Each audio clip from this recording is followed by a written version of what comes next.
It's time to check your money with America's money maven, Vicki Brackens. Vicki Brackens is president of Brackens Financial Solutions Network, LLC, and the registered representative of LPL Financial, member SIPC. Vicki, good to see you as always.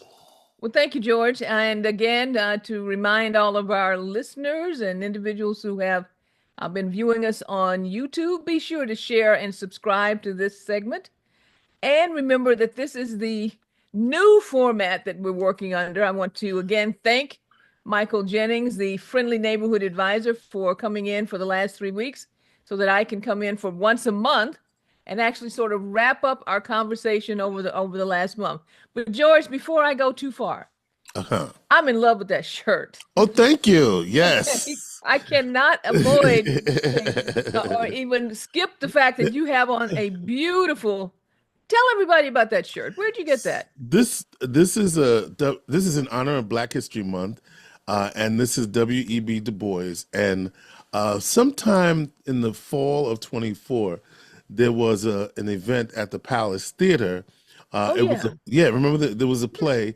That night, I actually received the President Biden Lifetime Achievement Award, and during that night, one of the relatives, descendants of W.E.B. Du Bois, was at the event selling these T-shirts. So I decided that it was something that I wanted to do.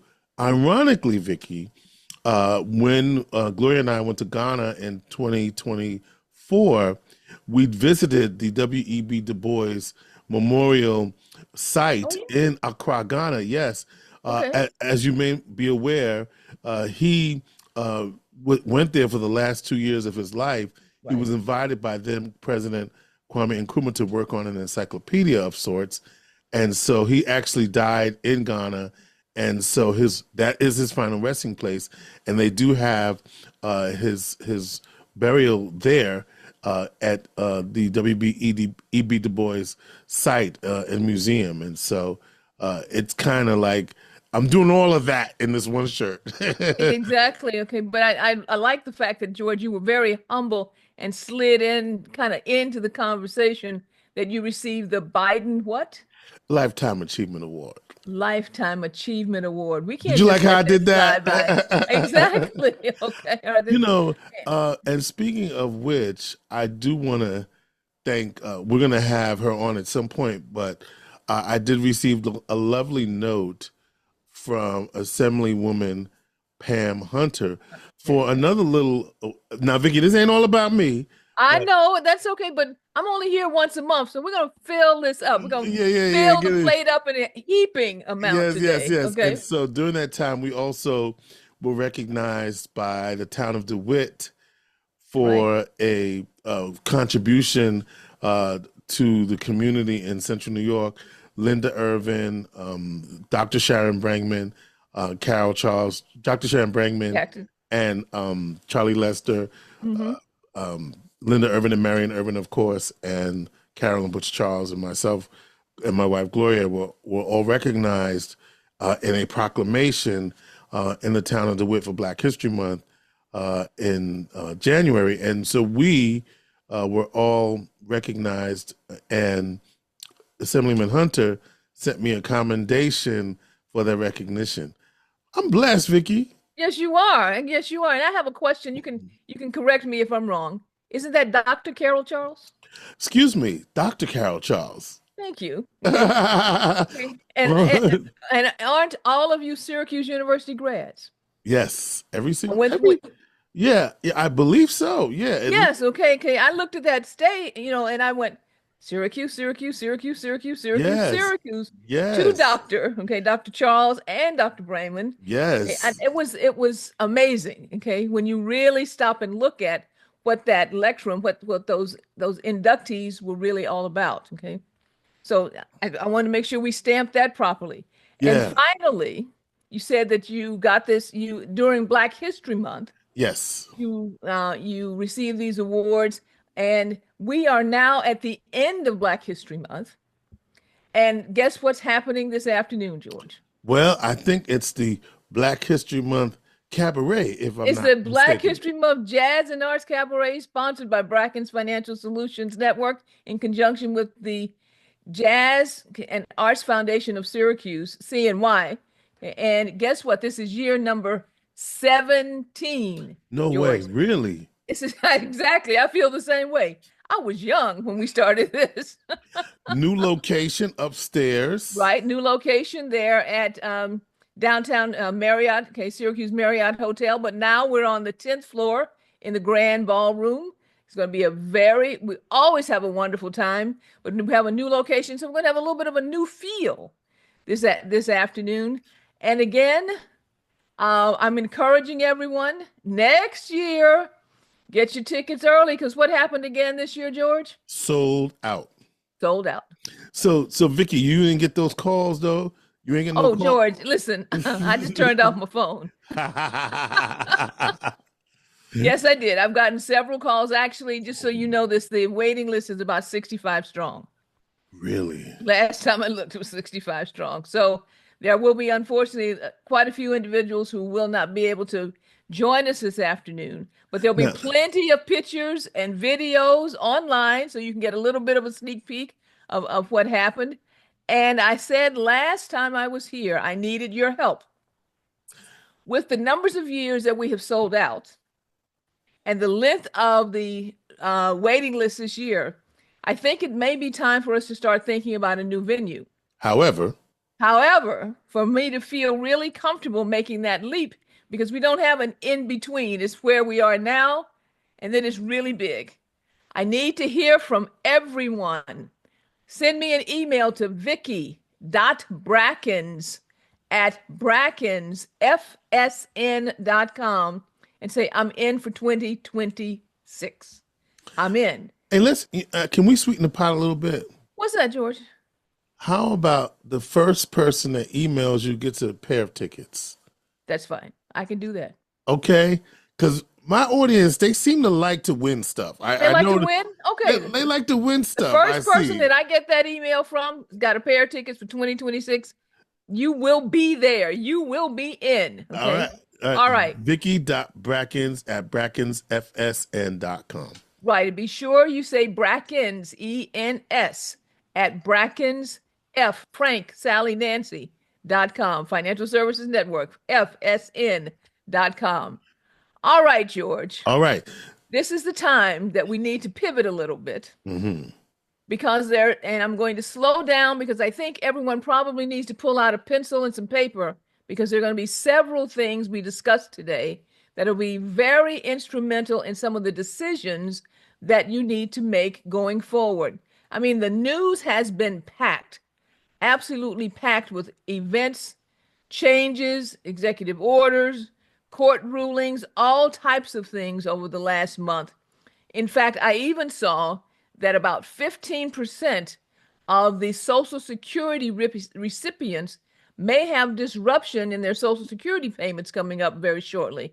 And we'll talk more about that at the end.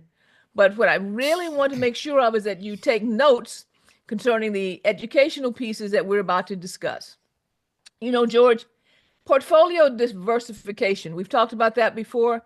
What should you do with your money? How should we actually attack creating wealth and portfolios going forward? And the concept of diversification is not new, but it may not be truly expressed in some of your portfolios.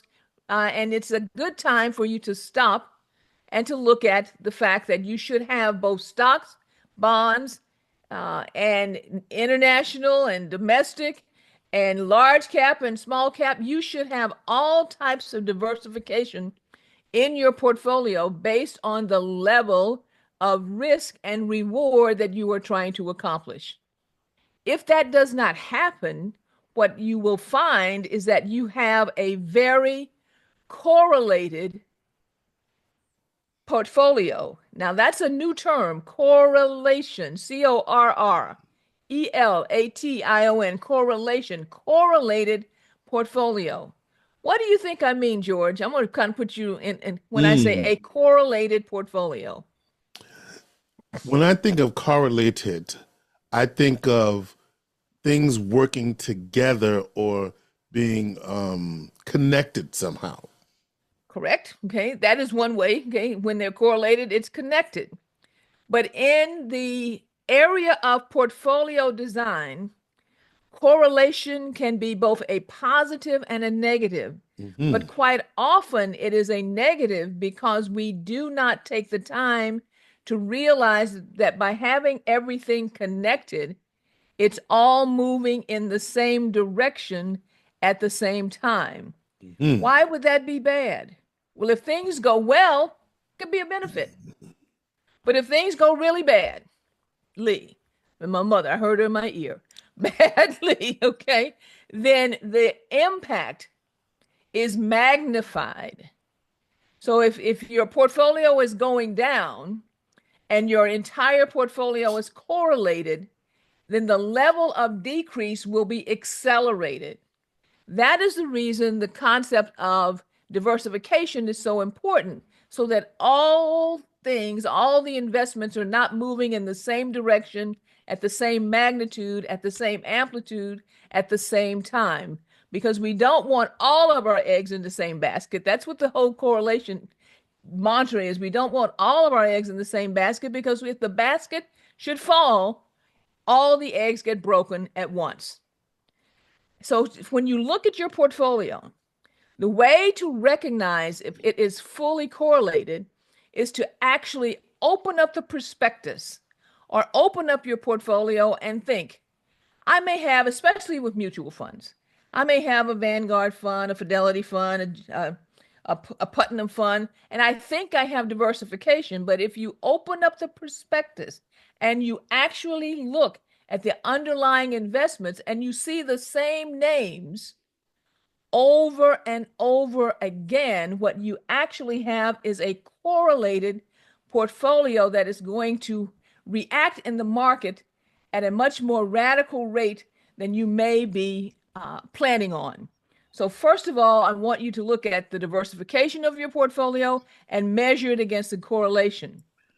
Can I just make Why? a Yeah. can I Yeah, go ahead, make a George. correlation before you answer why? Right, I don't want to throw your Okay. channel. I did want to make a joke when you Okay. said all of your eggs in one basket. If you looked at the No. price, Oh, in fact, my staff, as you know, I have an incredible research staff, and we have been tracking through some of our research and also some of the publications. And I hope you have subscribed to our newsletter that we have online called "The Eyes on the Week Ahead." They're on LinkedIn, but we've been discussing what's happening with the price of eggs. Because guess what? That was the biggest. Let me be good. That was the biggest conversation as to why some of the election went the way that it was because the price of eggs were too high. Did right? you know it's gone up twice in amount since the election? Okay, Okay. yeah, yeah. So when you Yeah. said that, it made me think of eggs. But anyway, all Okay, right. but I'll come back. Okay. All the eggs in one basket. But I want to talk about some direction. So now we've done our education and now we're talking about direction. Because in your portfolio and within the wealth that you are building, you have more control than you may realize in how your monies are invested, especially if you're trying to figure out, should I spend my dollars with individuals or companies that are disregarding my well being? Did you know, George, that you can remove those companies from your portfolio if I, you actually have individual stock or individual bonds in your portfolio? You were about to tell me something. no, I was going to say, I'm thinking that's something that's really important right now as we hear things happening in the news and consumers wanting to align their values with companies that are.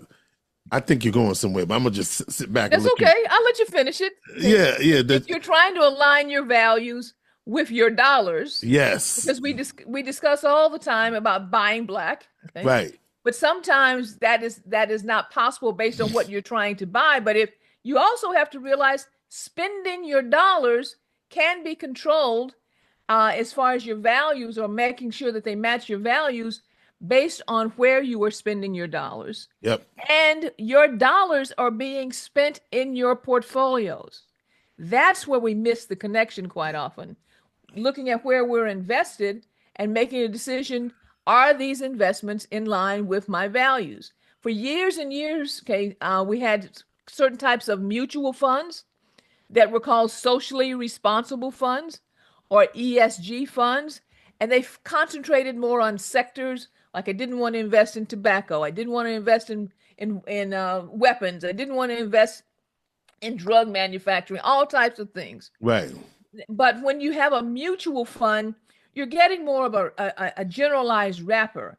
If you have individual stocks and a portfolio that's built on individual stocks or individual bonds, you can surgically reach into that portfolio, tell your portfolio manager or your investment advisor, this company doesn't meet my values. Take it out.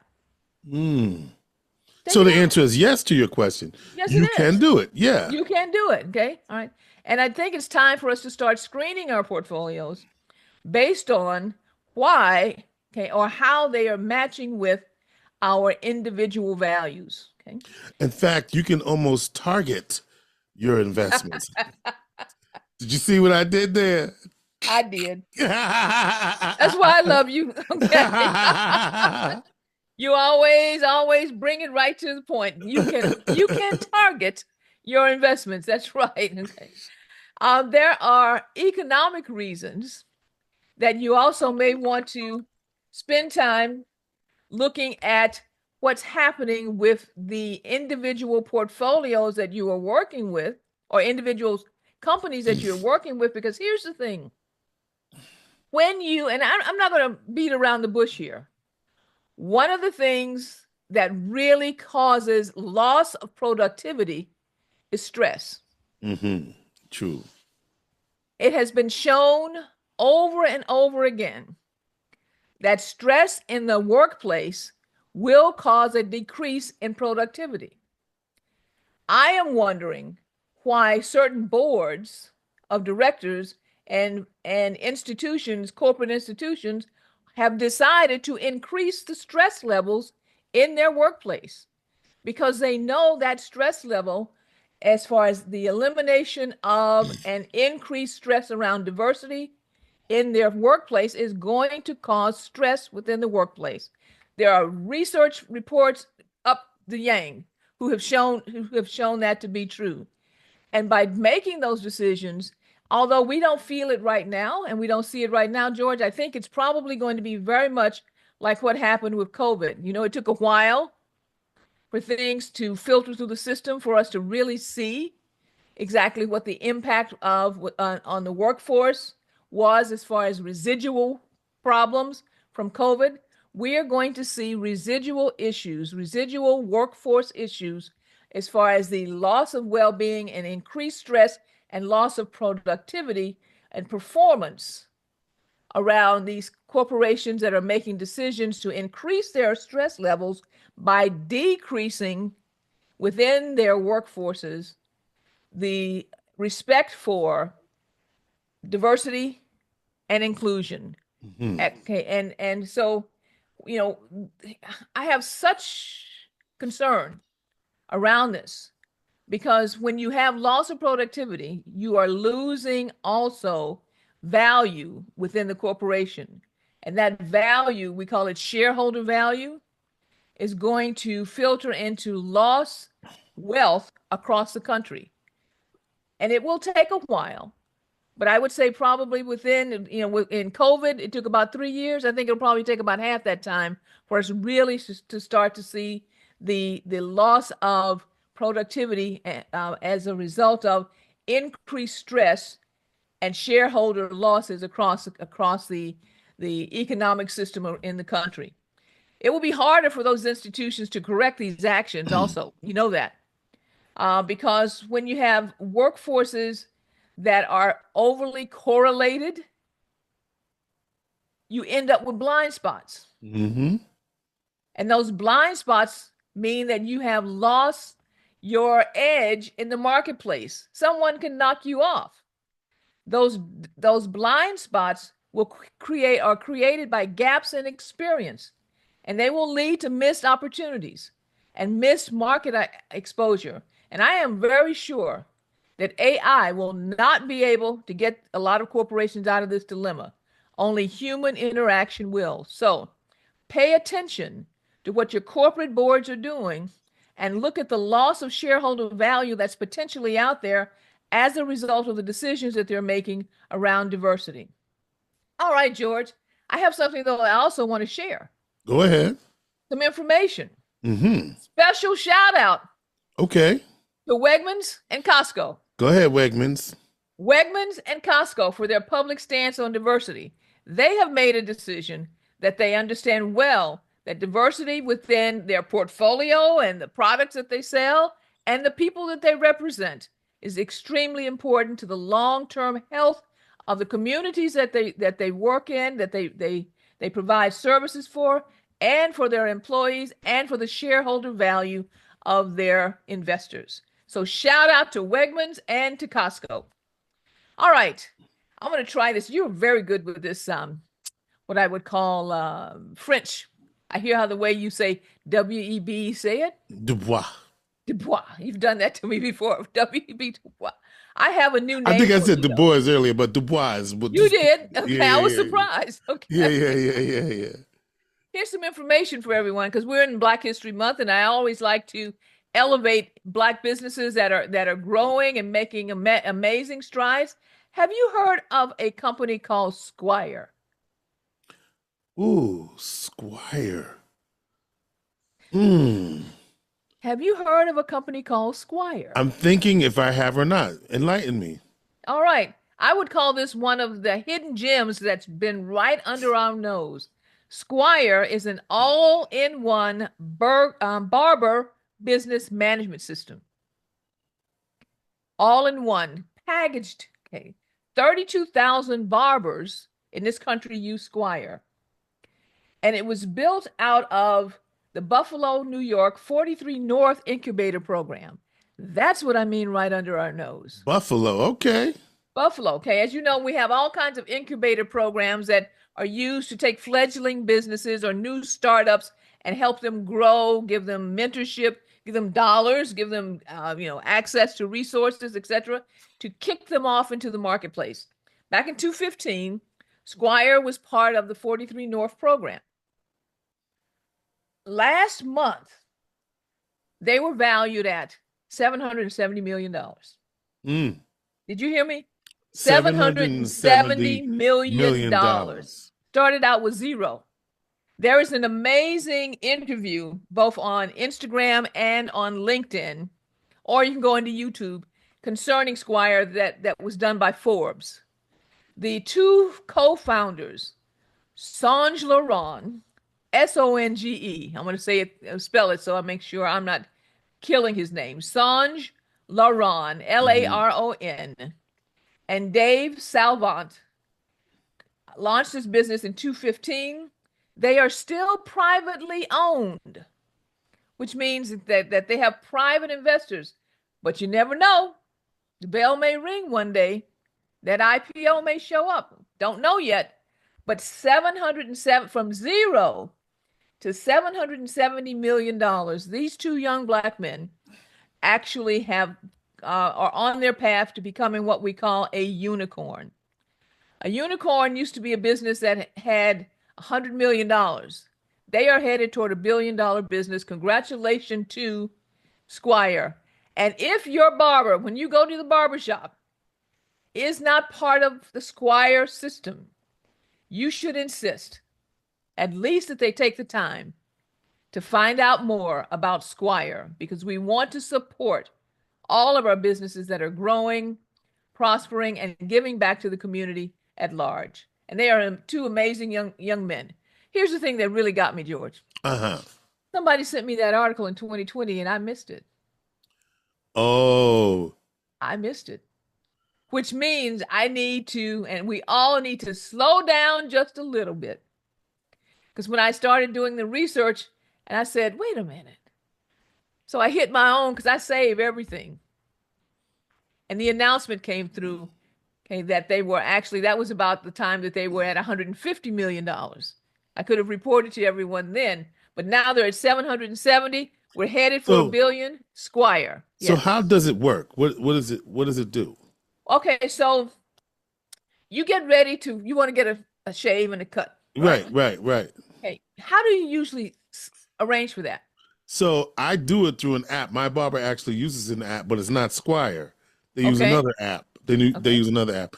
But are you saying they could use this app instead? They could use this app instead because it also has a lot of additional features that I would encourage everybody. Just go on to squire.com.